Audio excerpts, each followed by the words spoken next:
So, you're talking about division of property, right? Yes, that's it. We did divorce, so the property's going to be divided in half, right? Okay, I'll go get it ready. My ex-husband, Sebastian, and his lover, Lana, grinned as I said this. But I came back with my own purse.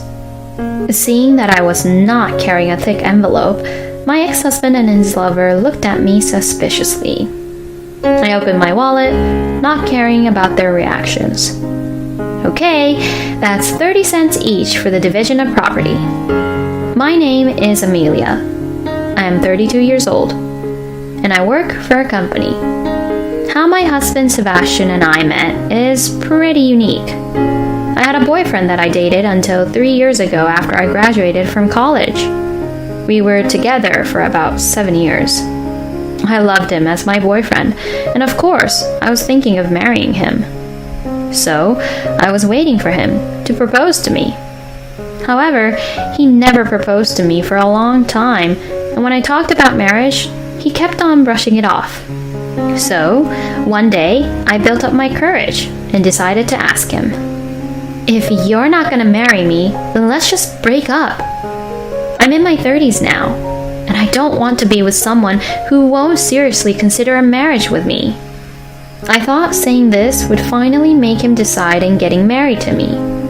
But he said, Okay, then let's break up. My mind went blank when he said that. He apparently had no intention of getting married and was being with me because he didn't want to be alone for the time being. What was the point of us even going out then? Was it just that I was the one who was only in love with him? You've got to be kidding me. You're the worst. You stupid idiot. I said that as I ran out of his room. Of course, he didn't chase after me. I was filled with helplessness and wanted to get back home as soon as possible.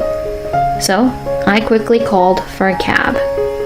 As I was riding the cab, I almost burst into tears on the way home. I looked down so that the driver would not recognize me, but I could not seem to suppress my feelings.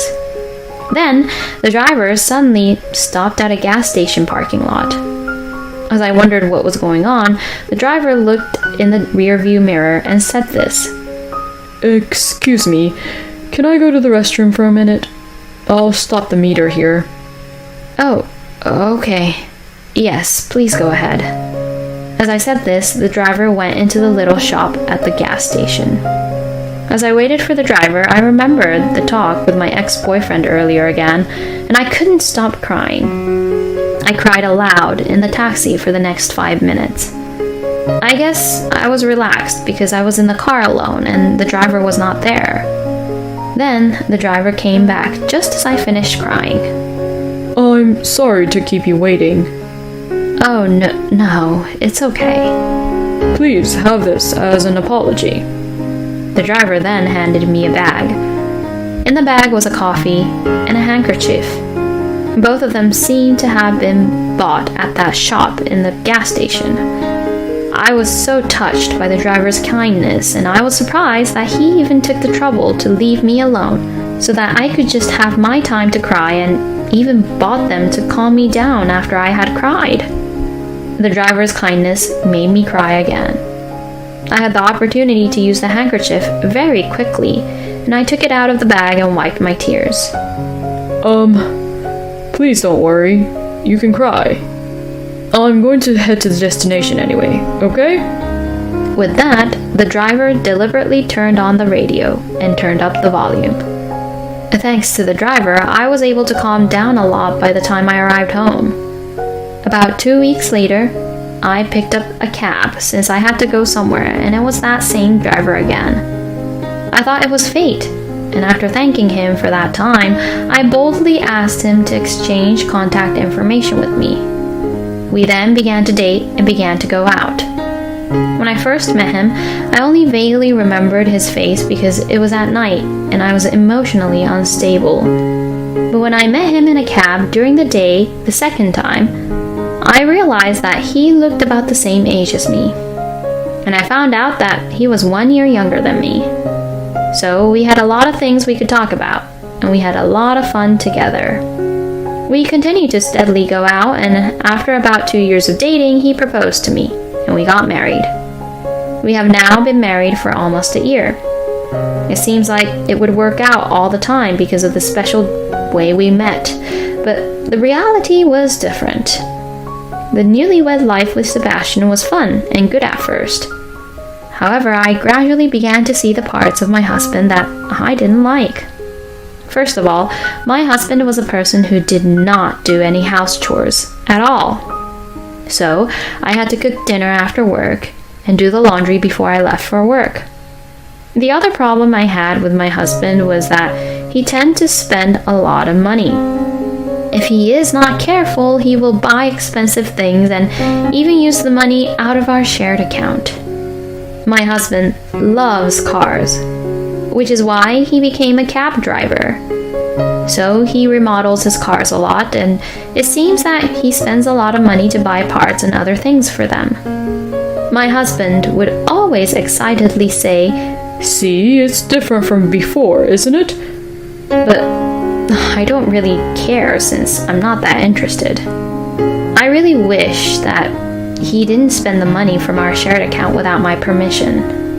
Then one day, when I opened my bank book, I found that several $1,000s had been withdrawn from the shared account. As you can imagine, I was losing my patience.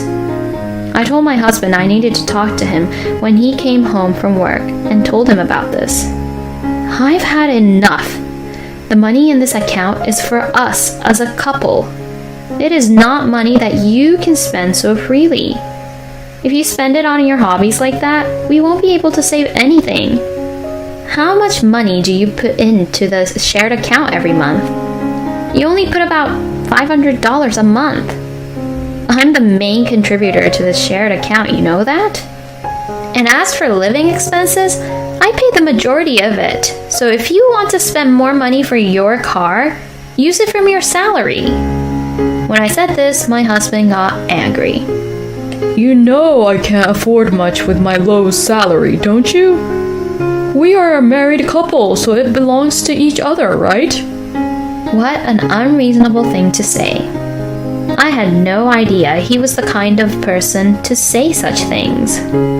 I was shocked to find out that my husband, whom I thought was so kind, had this side of him. Maybe this man is what you'd call good-for-nothing man. If he is, could he be having an affair or something? I even began to think about such things. The more I thought about it, the more suspicious I became of everything my husband did. I got more conscious and it became difficult for me to focus on my work. I thought this was a bad idea, so I decided to hire a professional to investigate. A few weeks later, I received the results of the investigation. It seemed that my intuition was right, that my husband was having an affair.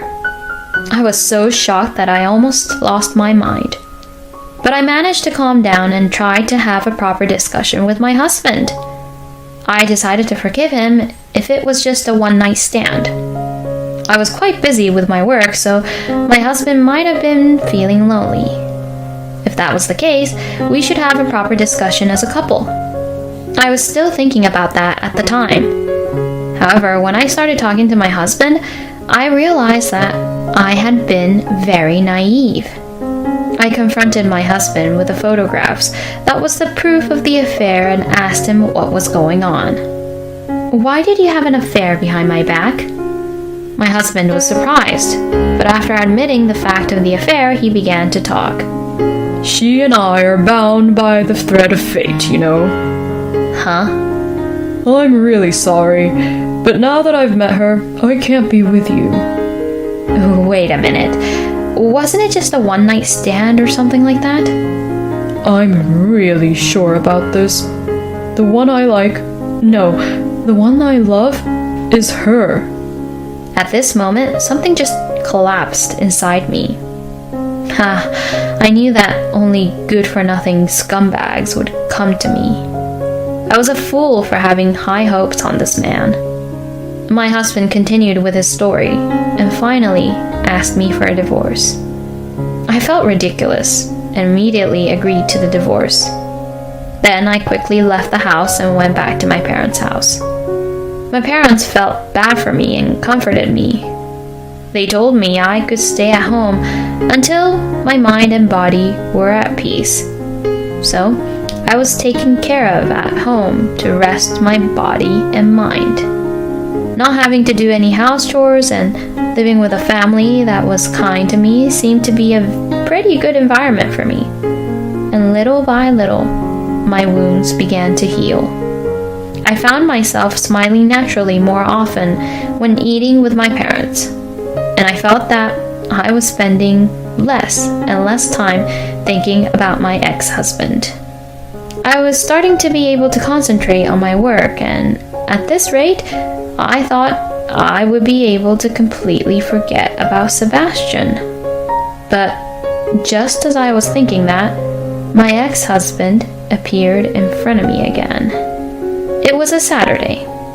I was in my room when I heard something noisy by the front door.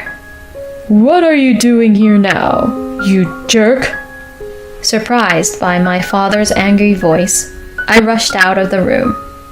Then I found my ex-husband there. Sebastian. Hey, Amelia. What are you doing here? I asked as I glared at him. What do you mean? I came here to talk to you. Talk to me about what? About division of property. Come to think of it, we haven't talked about it, you know? Okay, well, let's just get this over with. When I said that, my ex-husband's face lit up. Hey, we got permission. Hurry up and come in. Huh? Who the heck did he invite over to my parents' place? The front door opened, and I was startled to see that person enter. To my surprise, it was my ex-husband's lover, Lana. How could he bring his own lover to his ex-wife's parents' house? What kind of nerve does he have? I almost fell over with dizziness, and I had thought I could just forget about the scumbag. But I had no choice but to let them in the house and put them in the living room, because it looked like it would be a huge hassle if something happened here. So, you're talking about division property, right? Yes, that's it. We did divorce, so the property's going to be divided in half, right? Okay, I'll go get it ready. My ex-husband Sebastian and his lover Lana grinned as I said this. My parents are looking on, arms folded as if they are not convinced at the situation. They probably don't want to see me divide the property and give Sebastian the money. But I came back with my own purse. Seeing that I was not carrying a thick envelope, my ex-husband and his lover looked at me suspiciously. I opened my wallet, not caring about their reactions. Okay, that's 30 cents each for the division of property. Huh? My ex-husband looked confused. Hey, you're kidding, aren't you? I'm asking you about property division, you know? So give me my portion of the money. I told my ex-husband, who didn't understand the situation. Unfortunately, the money left in our joint account was 60 cents. So the property division was 30 cents each. I opened the bank book of the joint account and showed it to him. My ex-husband and his lover looked into it and were absolutely mortified. Huh? Is that all I get? What the heck is the meaning of this? You told me that you'll get more money. Sebastian's lover questions him. Then my ex-husband made a surprising statement. Hey, Amelia, you're hiding some money, aren't you? I know that you have $200,000. Because I saw it on your bank book, you know? Where are the savings for that? If it's half, I should at least get $100,000, right? Now hold on a minute. Did you look at my bank book without my permission? Well, we were married, so it's fine.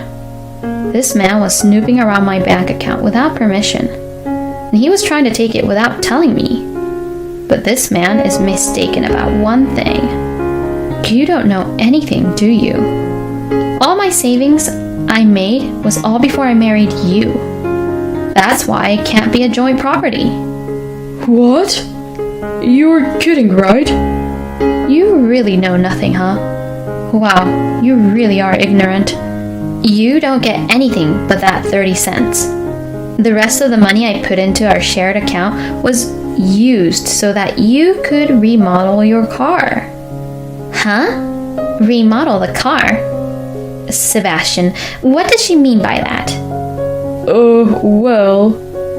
You didn't even remodel your car though, did you? I was surprised by Lana's statement. What the hell do you mean by that? When I questioned them, my ex-husband started telling me the truth. Well, I used the money in the shared account to take Lana on vacations and to fancy restaurants. I was surprised to find out that my ex-husband was not using the money for his hobbies, but was using my money to pay for his lover. And now, his lover also found out that Sebastian was paying off for her by using my money. Wait a minute, are you saying that it wasn't your money but this woman's? My ex-husband couldn't take back what he said and was unable to get away with it. You're just the worst. You won't get to remarry me now. Saying that, Lana got up and left. Hey, wait a minute. My husband was about to leave too, so I stopped him. Wait a minute. If you were using the money to pay off for your lover, then that changes the whole thing. I'll add that money to the alimony, so make sure you pay me back. What? Oh no! Cut me some slack. No way. You did it all on your own so you could just show off, didn't you? So I'll make sure you pay what you owe. My ex-husband was pale. I then filed a $60,000 for alimony against my ex-husband through my lawyer. I also asked for $30,000 for his lover, Lana. My ex-husband was in a lot of debt, even though his salary was low, and he had also been dumped by his partner. Now, most of his salary is gone to pay the bills, and he is leading a very poor life. I, on the other hand, was able to work hard and get a promotion. Since I lived at home for a while after that, I was able to save a lot of money. Currently, I have also started investing, and I'm gradually increasing my assets. Since my love life is good for a while, I think I will increase my savings a lot and set my goal in saving some money so I could retire earlier. Thank you for watching until the end. Please subscribe to our channel. See you in our next video.